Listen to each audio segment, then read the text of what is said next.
আপনারা হয়তো কাতলা মাছের অনেক রেসিপি খেয়েছেন, তবে এই কাতলা মাছের রেজালা রেসিপিটা বাড়িতে তৈরি করে খাবার অনুরোধ রইল। নমস্কার বন্ধুরা, আমি অন্বেষা আর আপনারা দেখছেন আমার চ্যানেল কুক। আজকে আমাদের রেসিপি কাতলা মাছের রেজালা। কাতলা মাছের রেজালা বানানোর জন্য নিয়ে নেওয়া হয়েছে 4 পিস কাতলা মাছ। এর মধ্যে রয়েছে 2 পিস দাগা ও 2 পিস পেটি। মাছগুলোকে 1 চামচ নুন দিয়ে খুব ভালো করে মাখিয়ে নিতে হবে। আপনারা চাইলে এখানে লেবু দিতে পারেন, তবে যেহেতু কাতলা মাছের রেজালা এই রেসিপিতে দই ব্যবহার করা হবে, তাই এখানে লেবু দেওয়া হয়নি। প্রথম পেস্ট বানানোর জন্য আমাদের লাগবে 2 থেকে 3টে কাঁচা লঙ্কা, 4-5 কোয়া রসুন এবং হাফ ইঞ্চি আদা। এই সবগুলোকে মিক্সিতে দিয়ে সামান্য জল দিয়ে একটা পেস্ট বানিয়ে নিতে হবে। কাতলা মাছের রেজালা করার জন্য একটা পাত্রে নিয়ে নিতে হবে পরিমাণ মতো সাদা তেল। মাছগুলোকে 60% ভেজে নিতে হবে। এবার তেলের মধ্যে দিয়ে দিতে পারেন সামান্য একটু নুন, কারণ এটা দেওয়ার কারণ হলো মাছগুলো আর কড়াইয়ের মধ্যে লেগে যাবে না এবং সহজেই আপনারা মাছগুলোকে উল্টে নিতে পারবেন। এখানে মাছগুলো 60% মাত্রই ভেজে নিতে হবে। মাছগুলোর একটা দিক থেকে সামান্য একটু রং চলে এলে এটাকে পাল্টে অন্য দিকটাও ভেজে নিতে হবে। এখানে কাতলা মাছ আমি একটু বড় ওজনেরই কিনেছি। আপনারাও চাইলে 3 থেকে 4 কিলো ওজনের কাতলা মাছ কিনবেন, তাহলে রেজালা বানানোর সময় রান্নাটা খুব ভালো লাগবে। যত বড় ওজনে কাতলা মাছ কিনবেন খেতে তত স্বাদ হবে এবং রান্নাটাও খুব ভালো লাগবে। কাতলা মাছগুলো আমাদের ভাজা হয়ে গেছে, আমরা প্লেটে তুলে রাখছি। এই রান্নাতে আমাদের 2টো পেঁয়াজ লাগবে। 2টো পেঁয়াজ আমি পাতলা পাতলা করে কেটে নিয়েছি। একটা পাত্রের মধ্যে আমি 3 কাপ জল দিয়ে দিয়েছি। এর মধ্যে দিয়ে দিয়েছি 2টো কুচিয়ে রাখা পেঁয়াজ এবং পেঁয়াজগুলোকে দিয়ে ভালো করে আমাদের সেদ্ধ করে নিতে হবে। পেঁয়াজটা জলের মধ্যে ফুটবে এবং জলের পরিমাপটা আস্তে আস্তে কমে আসবে। 2 থেকে 3 মিনিট পর দেখবেন জলটা ভালো মতো ফুটতে শুরু করে দেবে এবং পেঁয়াজটাও ভালো করে সেদ্ধ হয়ে আসবে এবং জলের পরিমাপটাও বেশ কিছুটা কমে যাবে। খুব বেশি জল নিলে আপনাদের আবার পেঁয়াজটা ছেঁকে নিতে হতো, তাই এখানে এই পরিমাণ জল নিতে হবে। এবার সেদ্ধ করা পেঁয়াজগুলোকে ঠান্ডা করে পেস্ট করে নিতে হবে। আরেকটা পেস্ট হলো আদা, কাঁচা লঙ্কা, রসুনের পেস্ট। এবার মাছ ভাজার তেলের মধ্যেই দিয়ে দিতে হবে একটা তেজপাতা, 2টো লাল শুকনো লঙ্কা, 1 চামচ মরিচ ও হাফ চামচ মৌরি। গ্যাসের ফ্লেমটাকে কমিয়ে 30 থেকে 35 সেকেন্ড এটা ভালো করে ভেজে নিতে হবে। মশলার গন্ধটা তেলের মধ্যে ছেড়ে দিলে এর মধ্যে দিয়ে দিতে হবে পেঁয়াজ বাটা। গ্যাসের ফ্লেমটাকে মাঝারি রেখে এটা খুব ভালো করে রান্না করে নিতে হবে।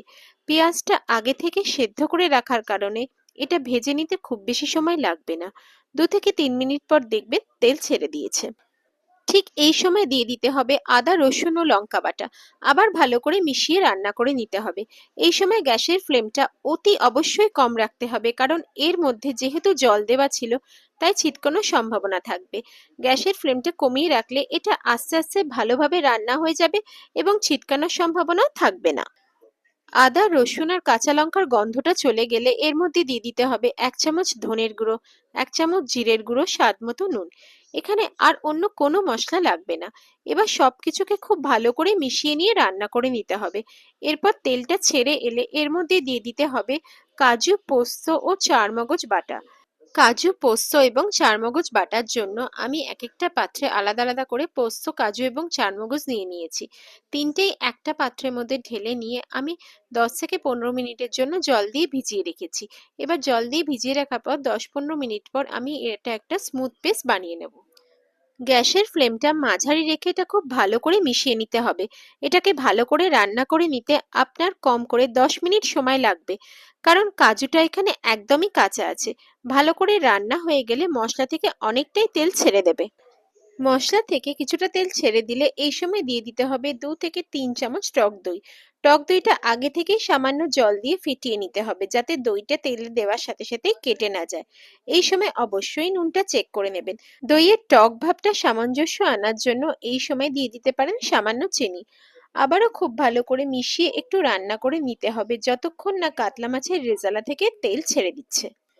এই রেসিপিটা আপনারা পোলাও বা ফ্রাইড রাইসের সাথে ট্রাই করতে পারেন।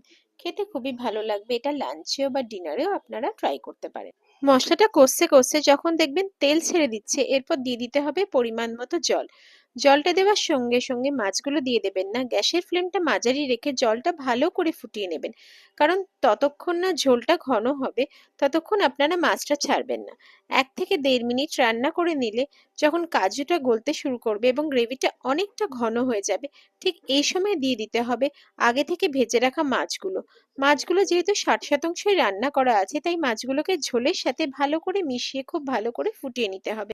3 থেকে 4 মিনিট পর গ্রেভি থেকে তেলটা ছেড়ে দেবে এবং মাছগুলো ভালো মতো রান্না হয়ে যাবে। সবশেষে দিয়ে দিতে হবে 1 চামচ কেওড়ার জল এবং 1 চামচ গোলাপ জল, কয়েকটা চেরা কাঁচা লঙ্কা এবং সামান্য গরম মশলা। আর সবকিছু একেবারে ভালো মতো মিশিয়ে নিলেই আমাদের তৈরি হয়ে যাবে কাতলা মাছের রেজালা। এই রেসিপিটা আপনারা অবশ্যই একবার ট্রাই করবেন বাড়িতে। আর ভিডিওটি ভালো লাগলে লাইক, কমেন্ট আর শেয়ার করতে ভুলবেন না। নতুন রেসিপি পেতে চ্যানেলটা আমার সাবস্ক্রাইব করুন। সবাই ভালো থাকুন। টাটা।